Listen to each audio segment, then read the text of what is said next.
Roll call, please. Ms. Anna Waters. Commissioner Butcher, Here. Commissioner Sanchez, Commissioner Gandy, Here. Commissioner Trujillo. Here. And Mayor Campos. Here. Now, Commissioner Trujillo will lead us in the invocation, the Pledge of Allegiance, and the salute to the state flag. Bow your heads for me, please. Thank you, God. Lord, thank you for this wonderful evening. It's a glorious hot day today, but good to see a lot of people out at work today. So that's a good blessing, even though we are struggling with the heat. But we also want to thank you for the rain we had recently and so forth. Thank you for helping us resolve the problems we had today with our water system here in town, so nobody went thirsty. So. And so forth. But as well as thank you for our commissioners and all our staff here with us.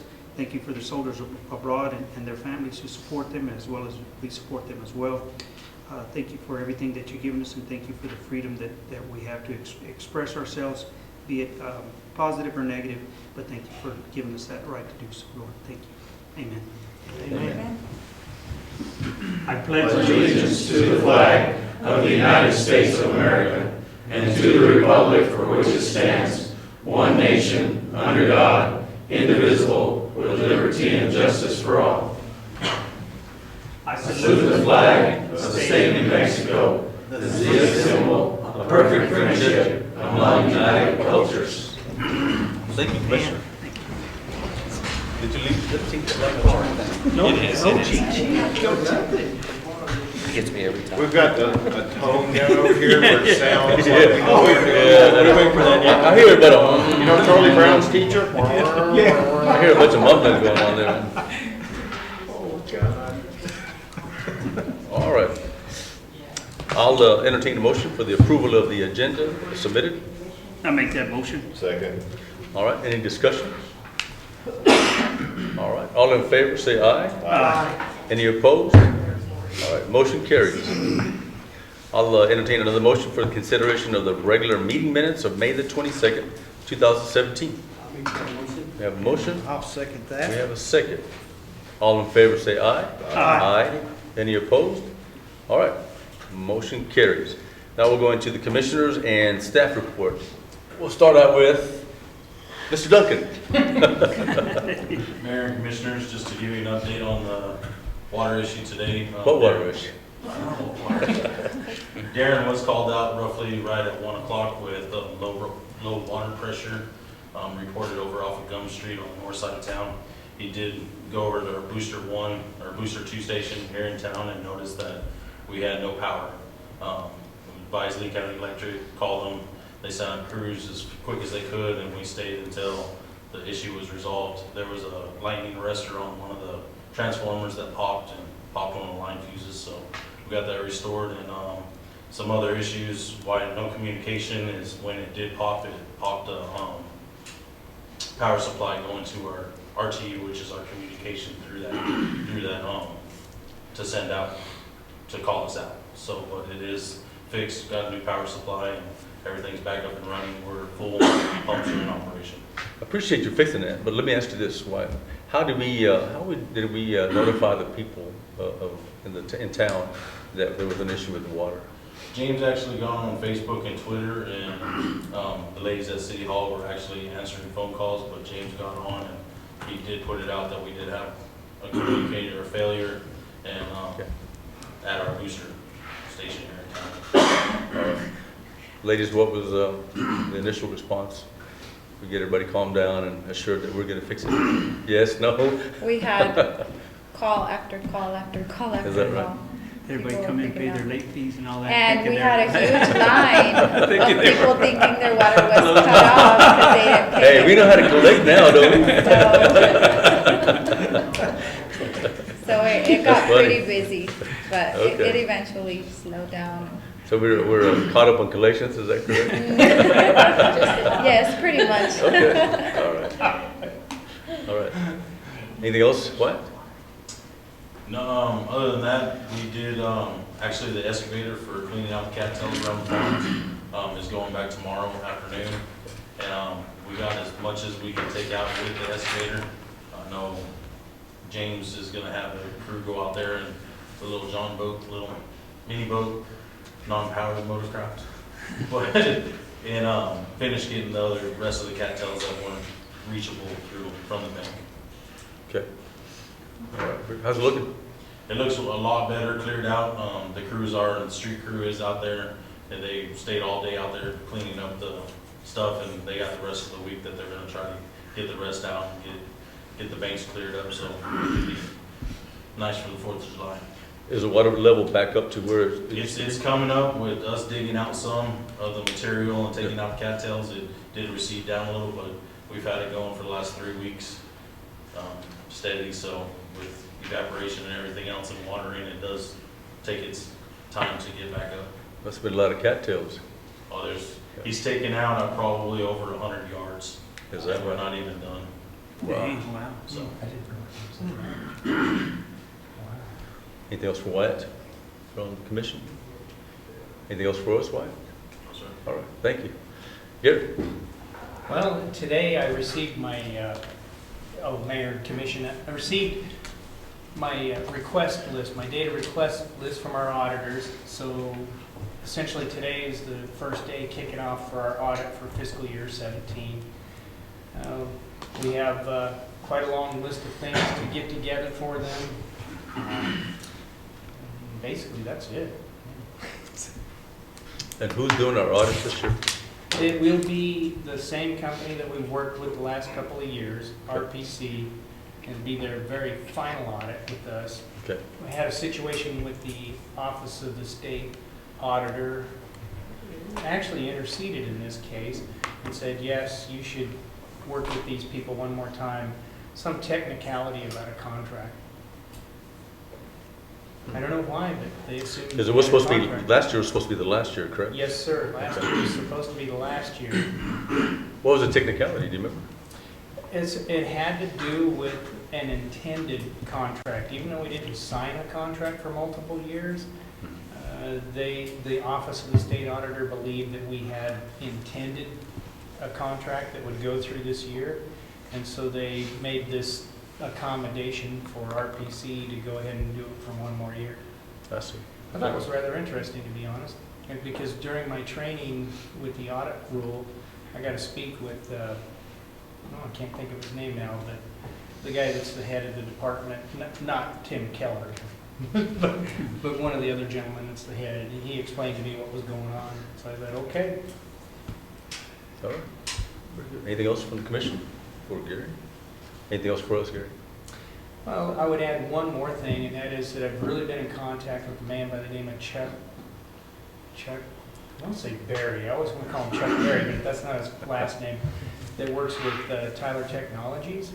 And he's been working to keep their staff on top of the schedule, and then at that same time ensure that we're not incurring any additional costs in relation to any possible changes or misconceptions that we may have had. I'm glad you mentioned that. How are we doing with income?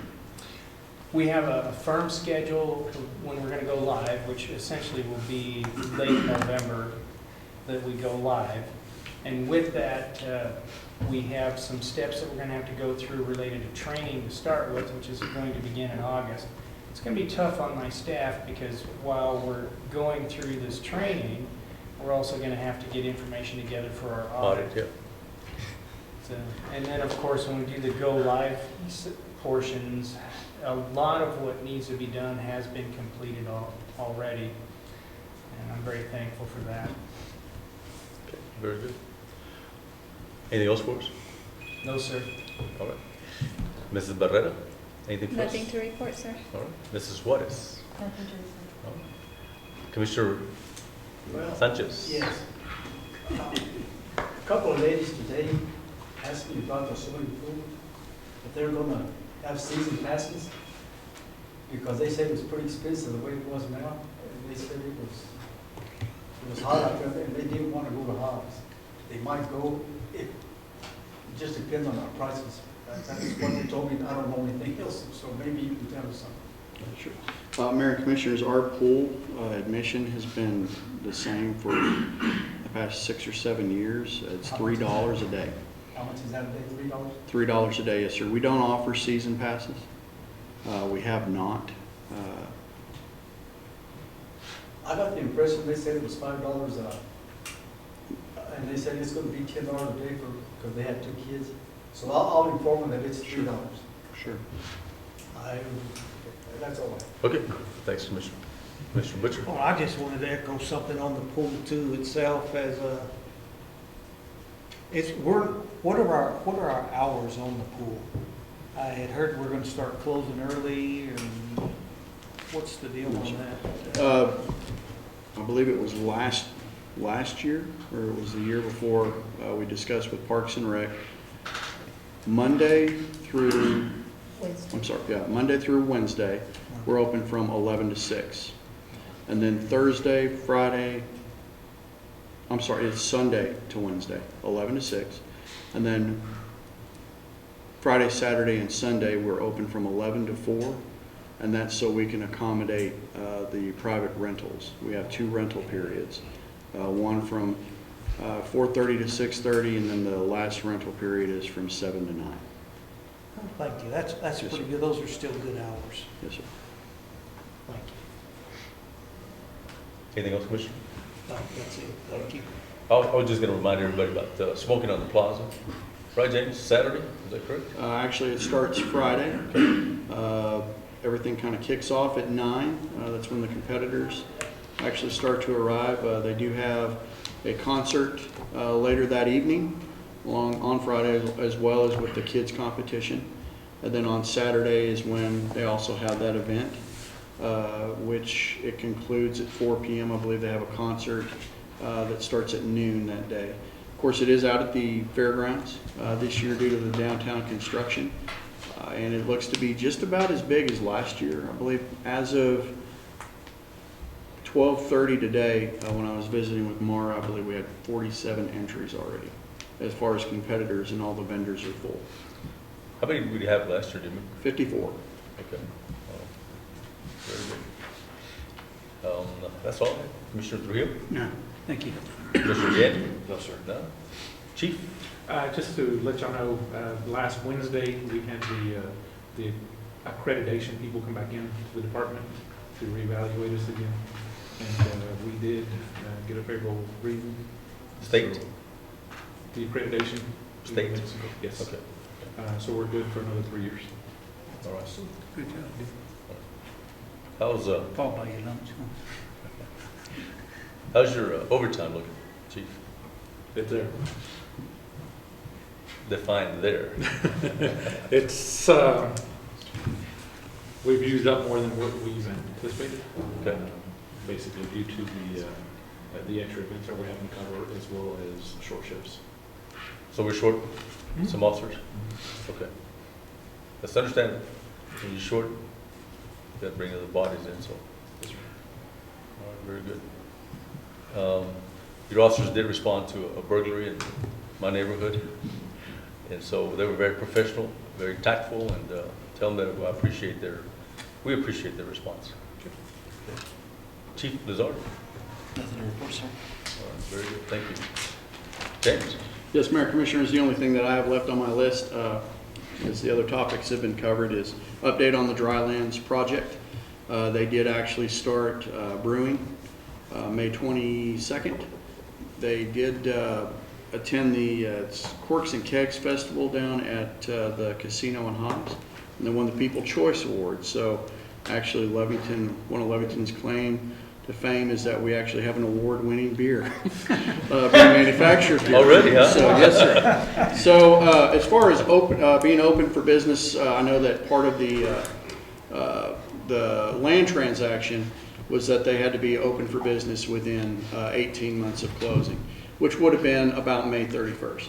And they technically are, it really depends on how you look at it. They are in the process of manufacturing the beer right now. They should be open for full business as far as the restaurant portion the last week in June. Right now they're doing staff training. They actually start that on Wednesday. And then they'll be doing a soft opening followed, of course, with a grand opening later. But I would, if there's any direction that the commission would like us to take, since they are beyond the 18 months, staff can take direction, but we do acknowledge the fact that the building is finished. It's just some of the minute details that they're finishing up at this point. Floor is open to the commission. As far as we're concerned, I think just move forward, James. Yes, sir. Anything else for us? No, sir, that's it. All right, very good. Patrick, Nothing to report. any words of wisdom? Okay. Yeah. Closed session. You said that 6 months ago, Patrick. We're still waiting. All right, very good, thank you. Not yet. Gonna hit us with a big one of these days. All right, let's go into public comment. Anybody wishes to address the commission may do so at this time. If you'll keep your comments to about 3 minutes, we'd appreciate it.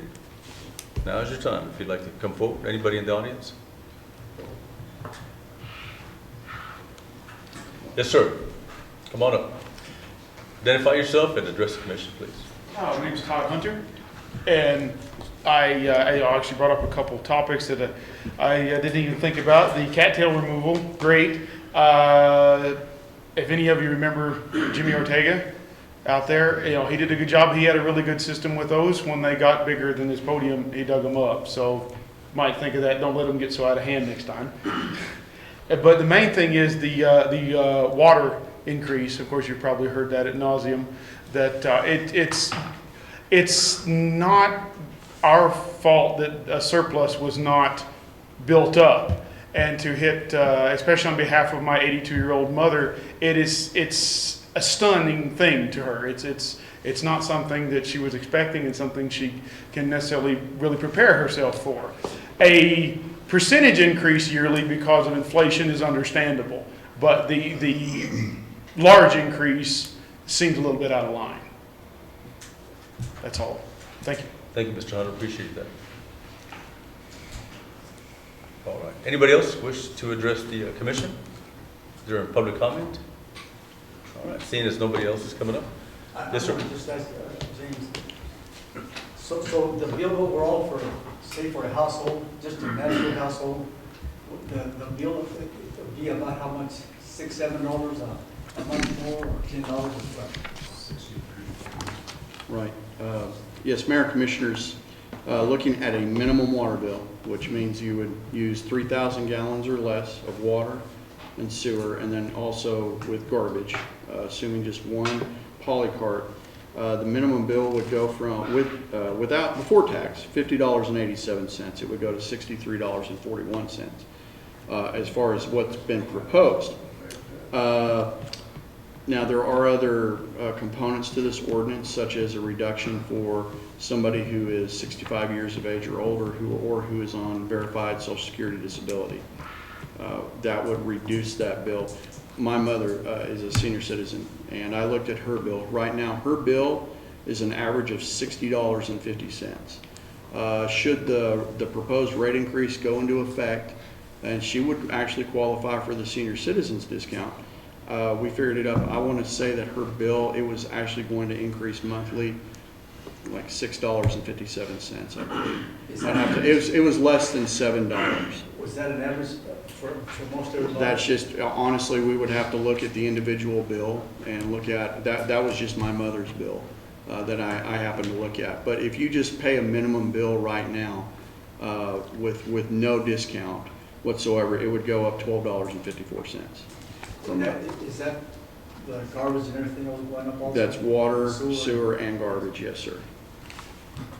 And we did mail out a flyer to each individual. There's actually more detailed information on the link on our website. We were limited as far as space to just doing a single page, but there is more detail on our website, as well as the full ordinance that we introduced for advertisement, so that people can be informed. And of course, if anybody has any questions, they can always feel free. We'll be more than willing to sit down and show them exactly what potential impact could be should the proposed rate increase be approved by commission. When is that up for the approval? We have it scheduled scheduled and advertised for the June 26th meeting.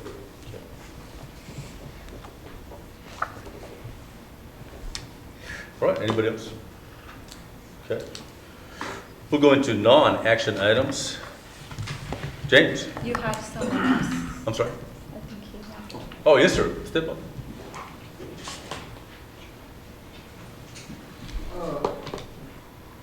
On this water increase, how's that going to affect my RV park? Is it going to be just for 1 meter, or is it going to be for every person that's in there? It would actually depend on how you actually have your account set up. Is it off of 1 meter, or is this off of individual? It's off of 1 meter feeds the whole RV park. Correct. The same percentage increase would be applied to not just the residential, but also to commercial and the industrial. So it's not users as really well. going to go up all that much, then, is it? We would actually, yeah, we could sit down and look at your bill and look at that. Okay, thank you. Yes, sir. Thanks, sir.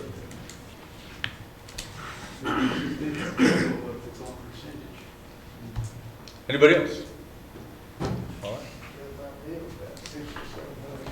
All right, now we'll go into non-action items. 20th anniversary Wild Bunch Classic Softball Tournament, James. Yes, Mayor Commissioners, we have Alfredo Gomez, who's been the organizer of this event for the past 20 years, and I would like to address the commission about it. Yes. Yes, sir. Right ahead. I got some little numbers. You guys can see what I'm talking about.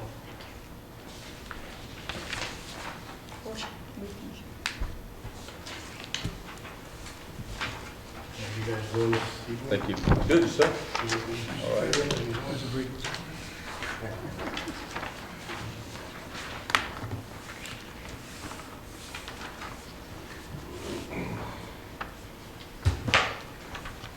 Commissioners, my name is Alfredo Gomez, and I've been doing these events here in Lovington 20 years now. What I want to talk to you guys about in this little flyer that I kind of gave you guys is kind of like a little detail of an average of amount of money that we try to bring into the city. And what I'm asking for is a recommendation that you guys could probably give to the lodger's tax and helping me in trying to make this event, with it being 20 years, you know, bigger and better than it was before. What I'm asking to see is you guys could talk to the lodger's tax and maybe increase the funding for this event to try to get, like I said, even more teams and make it even bigger. Now, if you guys look at that paper, we're averaging on this tournament between 20 to 30 teams. Okay, I've gone out to a lot of tournaments myself, and I'll spend $300, $350 easy. You know, and this little average that I'm giving you guys, you know, probably don't even come close to what I spend anywhere else, and I know everybody spends a lot of money. This little average that I'm trying to show you guys doesn't even include the families or the umpires that I bring in for this event. When does this take place, Alfredo? This takes place, I didn't put the date on those, I'm sorry, it's July 15th and 16th. What's your request from lodger's tax? Well, we haven't had one this year yet, so I haven't made a request on it yet. Usually it's, you know, between $25,000 to $3,000. And what have you been averaging? Probably about between 15 to maybe 2,000. You know, I try to ask, you know, and I know times are hard sometimes, and we know we take the good with the bad. Sometimes when there ain't funds, well, we gotta do what we gotta do to make the event happen, even if there ain't no funds. But all I'm asking, you know, I just want you guys to see what these events, they do help the city, and they do bring money into the city that helps us out. And these numbers right here, doesn't even include the beer that people buy. I know Stripes. I was just gonna ask you that. Stripes always runs out of beer, and they always want to know when the tournaments are so they can overstock themselves and be prepared for this event. Maybe you should go ask Awesomes and Stripes too, right?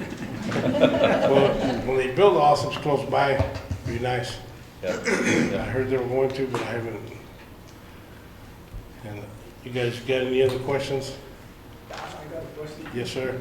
Since there's gonna be so much beer, do we got extra policemen up there, or y'all got a way to control it? Well, no, we control it, you know, and they do walk-bys. They do come in the fields and come in and make sure everything's under control and everything's good.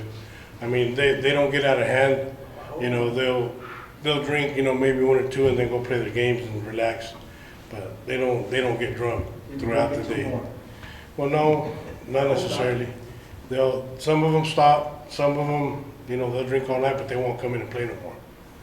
They'll just stay either at the hotel, or sometimes they bring their trailers and they stay around the fields. But no, the officers, they've been doing a great job of just coming around and making sure everything's good. I was gonna just say, on the times, you know, I know we're going the 15th to the 16th, but the tournaments will go, how long around the clock will it be?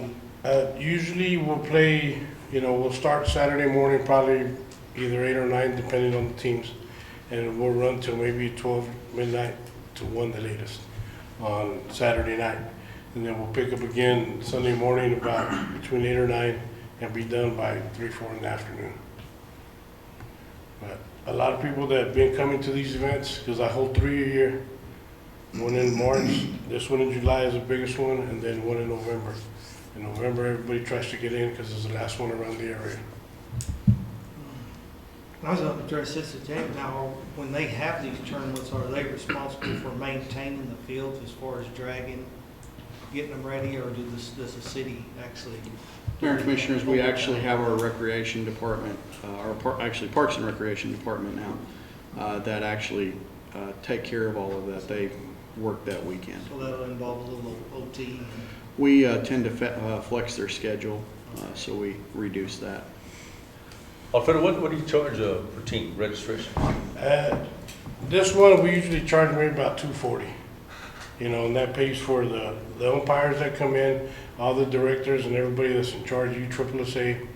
You know, and if I get an umpire that comes from out of the area, like usually they come from Clovis, I'll wind up having to pay for their lodging. I pay insurance to make sure the facility is covered and everything by the city.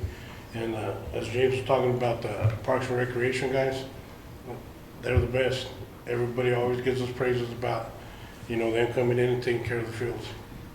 So it's $240 what you've been charging the last few years? No, it's been usually $220, and this year we've gone up. Maybe the last 3 years we've gone up about $20. But the thing that costs us more every year is the insurance. Now, we just don't give T-shirts away that the lodgers tax helps us with. We give away bats, bat bags, hoodies. Everybody likes to come in November for the hoodies. That's one thing that everybody wants is, you know, be able to leave here and show off your hoodies everywhere you go. And everywhere I go to other tournaments out of town, I see all our shirts, all our hoodies, everything that we give away. And we always put City of Lovington on there. So we know where everything's coming from. What does Hobbs and Artesia and those places charge for their team? Do you know? Artesia very rarely has any. You know, they average about $250. I know in Hobbs, the last one we played in was in April, and it was $275. But over there, they got turf fields, and they did 100 teams, and they start Friday evening and run all night. You know, they're able to do the 24-hour period. Well, I appreciate you doing this for the last 20 years, man. That's commendable on your part. Thank you. We've enjoyed it, and hopefully we can keep going even further. Yes, sir. Okay. Hope you do too. Yes. Yes, sir. We actually have a lodgers tax meeting scheduled for June 29th. All of your paperwork needs to be submitted to Joanna by the 23rd. Okay. And try to get that in for her. Thank you. Thank you, Fred. Thank you. Thank you, Fred. All right, going on into the next non-action item, discussion of city dress code policy. James. Mayor Commissioners, I'm going to let our city clerk, Anna Juarez, present this item. All right, very good. Thank you. Ms. Juarez? So mainly, this came about because, so I was enrolling Miss Joanna and Amanda, our new employees. And one of the questions they asked was, what is our dress code? I didn't have an answer for them. So we came up with this policy. We have reviewed it, and there it is. Any opinions? Anything you have, you could email it to me if we need to change anything. You know, I looked at non-uniform personnel, letter E, number 3.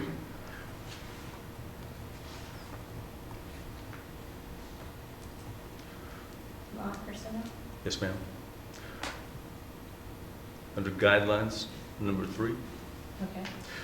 We might put something in there because of the political climate that we're in right now, something about no clothing that reflects any political affiliation with any party. Because I know that's kind of like a tough subject right now. So you might want to add that as well. Okay. During elections or throughout the year, whether it be presidential or local, whatever the case is, we want to make sure our city employees do not represent anybody in particular. Okay. And also, number 8, 4 inches, it's kind of short, isn't it? I know I'm getting old. So the leggings only have to, or the covering only has to be 4 inches below the buttocks, that's it? No more? We could go longer, sir. I don't know, what do you guys think? What do you guys think? I don't know. Because 4 inches to me is not very, what, that much? Yeah. What do you guys think? I don't know. I agree. I'm old school too. I think it just needs to be a little longer. Are we thinking 6, I was thinking, 4, 8? I think it's, Well, we don't want to get too carried away, but 4 do is. we want to even allow leggings is the question. Because I know that high school is pretty stringent, their use of leggings as well. I don't know, food for thought for you guys. Maybe you could just email me. Sure, sure. Okay. And I only have one more, Anna. And this James might be able to answer this one. Under section 6, grooming and hygiene, part C, where it deals with facial hair. The guys who work out at the wastewater treatment plant, are they required to be fit tested in the whole 9 yards? And if they so, are they being compliant with the actual fit test requirements? That's actually what we're provising in this, that being out of the wastewater treatment facility, the water treatment facility, being able to go out, having the fit test and everything. So it does standard OSHA standards and everything on the policy. So that's where we are pushing this. If I may, Mayor, Commissioners, it really depends on their job, hazard classification as well. So they would have, their job is identified as one that they have to don any type of respiratory protection. It's not just for self-contained breathing apparatus. It's even, for instance, the fire department with their N95 masks, which are the germ masks. They're required to have fit testing for those as well. So if OSHA says that this isn't permissible, we have to follow OSHA guidelines, and we will comply with that. Are they compliant right now?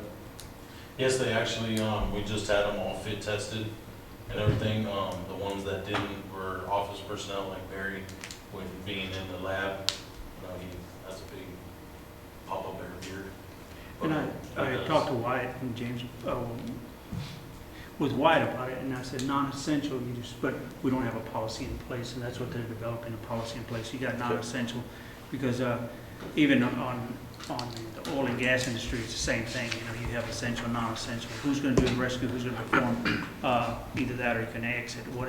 And it follows under policy procedures in regards to who is going to don the mask and who's not. Because even if you can't make it across the board, because some people even have health issues in that aspect of it. So it has to follow under policy procedures. And I talked to Wyatt to see if he can develop some sort of format in addressing that everybody knows their position at the wastewater facility plant, and that keep us in compliance.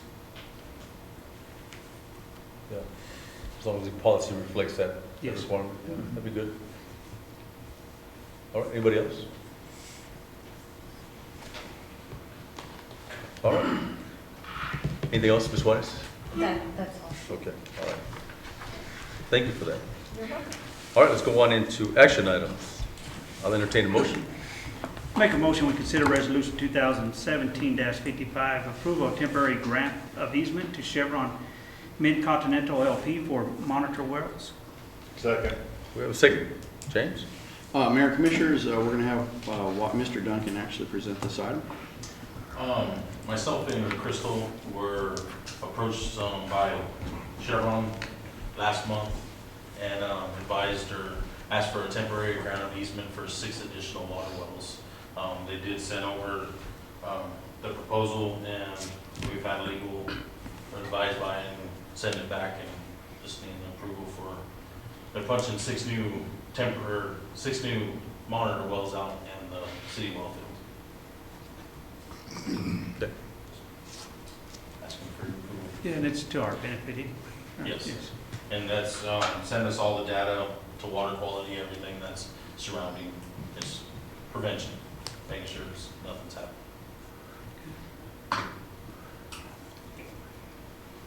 And it's just one resolution, right?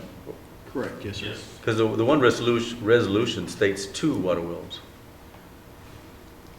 only, unless I'm reading it wrong.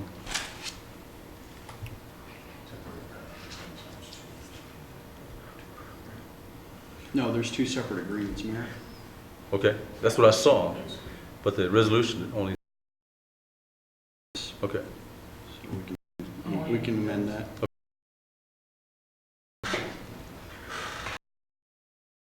Any other discussion?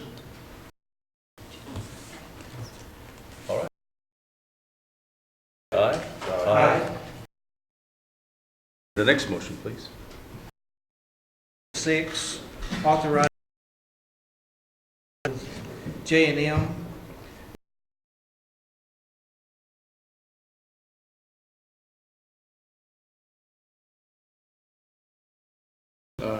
This item will be addressed by Chief Lizardo.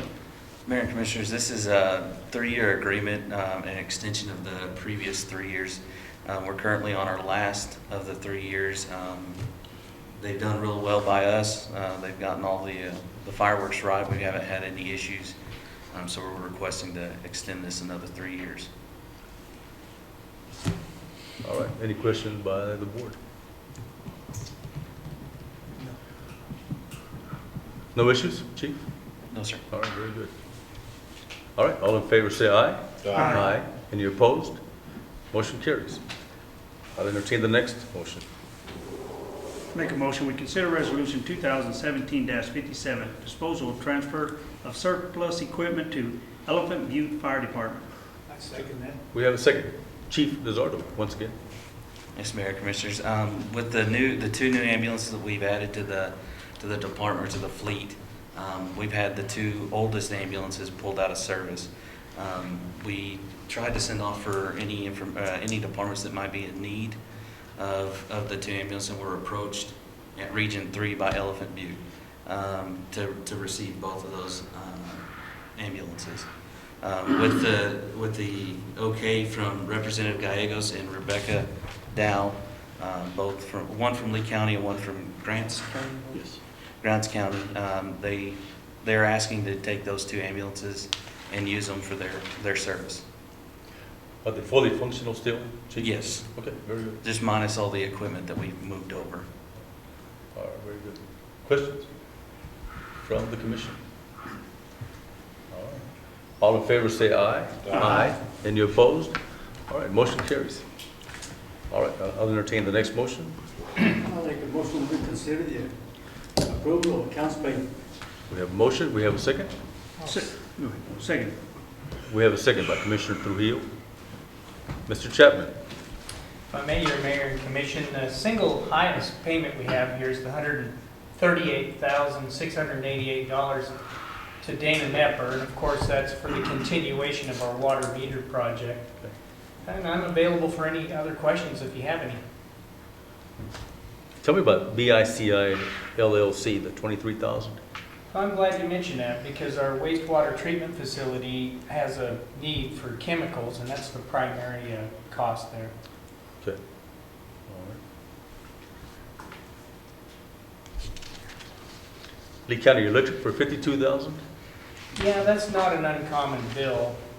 Sometimes we have even higher bills depending on hours of operation. Now in the summertime, actually it's less because we have longer periods of daylight. So fewer street lights are on and things, fewer hours that the lights are on at the parks as well. Okay. And then the New Mexico Department of, Wait a minute, now that one's got me. I'm just curious which department that was. Oh, agriculture, Okay. all right. yeah. Okay. And I believe that one's related to something with Pesticide. the the pesticide? Okay. That's what I got one. Yes, sir. The drawdown brewing, 24,619. If I may, I'll turn that over to the city manager. Mayor Commissioners, that is actually part of the State Economic Development Department incentive that was provided to them. That money is actually reimbursed to us from the state of New Mexico as we are the fiscal agent.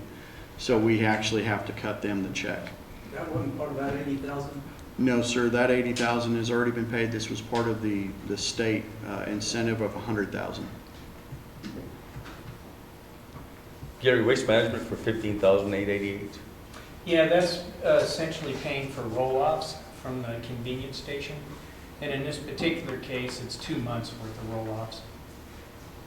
That's not paying for carts, is it? I'm sorry, For the carts? no, sir.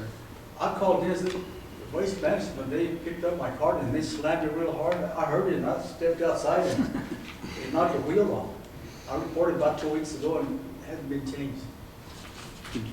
My cart, 613 Avenue C. Yeah, every time I try to move, the wheel comes off.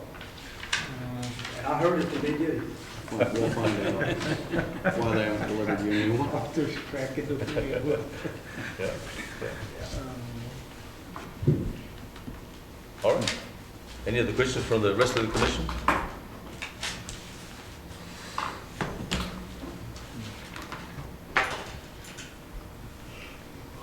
Some of the visa charges, Gary, the $7,000 one, could you explain that one?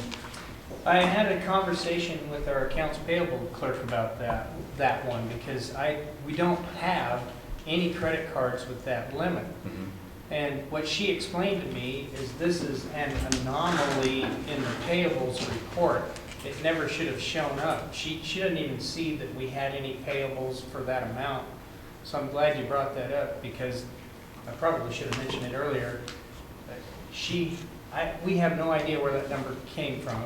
It's something that happened with this, how she generated this report. And so it's not in our actual payables, because I looked through all the Visa card transactions I did. and what we were paying. I'm sorry? Mayor Commissioners, I looked at that as well. And at first I thought, well, maybe that's a combination of multiple cards. And we don't have a card that actually has that credit limit. So that is an anomalous thing that we did address this morning.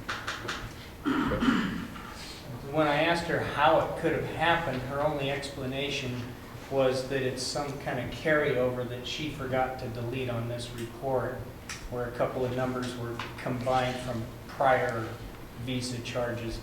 But that's the best explanation that I have. So as far as what we actually paid, that was not paid out. It was not paid out this time, That's but correct. it might have been previously, is that what you're saying? And she thinks that it might be 2 or 3 charges combined, but because she has a report that she kind of rolls over every month for the payables list, what she was telling me is that a couple of things got combined from the past, and that's where that number came from, because it's not any current payment that we made. Just one thing concerns me, has this happened before, and will it happen again? Well, I had a little discussion about that, Okay. because there were some other things on here that I wasn't comfortable with the information I had for backup, and I was questioning why my information was lacking, and so we're making steps to correct that. Okay. All right. You know, one thing that might save you from having us ask a lot of these questions, Gary, is you might add like a subline explaining that specific charge. You know, like we'll ask, well, what's this about? And then a little subline below will explain it, so we won't have to ask about it. We'll read it in our previews, and then if we have any questions after that, then we can address you. And they'll save us a lot of time, going back and forth here. I'm in agreement with that, and I like it. What do you guys think? You guys okay with that? Okay. All right, very good. If you give us an update on this particular charge, I'd appreciate it, Gary. All right, I'll find out exactly where that came from. Okay. All right, thank you. Any other discussion? All right. Yes, sir. Go right ahead. I want to ask the chief, how many visas have we got? You know, how many visas have we got? We have a total of 19 Visa cards. Do we need them all? Well, the primary purpose behind the 19 Visa cards are to allow 3 for the police department for travel and training, 3 for the fire department for travel and training, 3 for the public works department for travel and training, and then 3 others for other departments to cover travel and training, and then 1 credit card for each of the department heads. Not for the commissioners.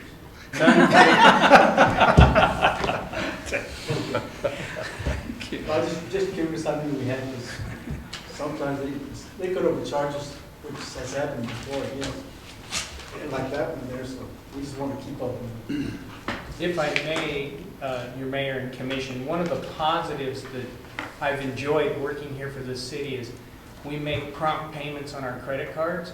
And in the 3 years I've worked here, we've never paid interest or fees for our credit cards. They don't have to, as long as they charge us extra. I hope they don't. Yes, sir. And Mayor and Commissioners, in regards to the visas, every one of the charges is actually backed up with a purchase order.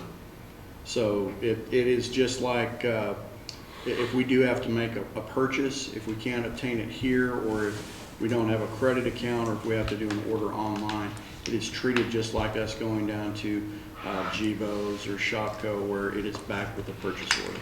It's just another way of procurement that we utilize, but we do scrutinize those to make sure that there's nothing that would be questionable or not allowed.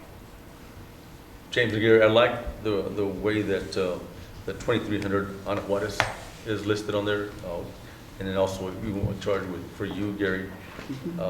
That it tells us who used that visa and how much it was for.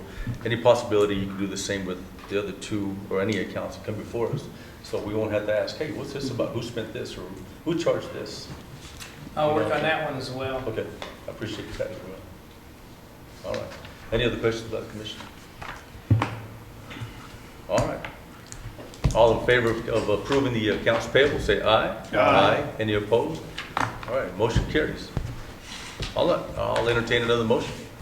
I make that motion, we go into closed session pursuant to section 10-15-1 NMSA 1978, subsection H-7, regarding threatening or pending litigations, interpret potash water rights protests, EPNG/XRI water rights protests, Ortega water rights protests, notice of tort from E. Miguel T. Hobbs versus Lovington Police Department.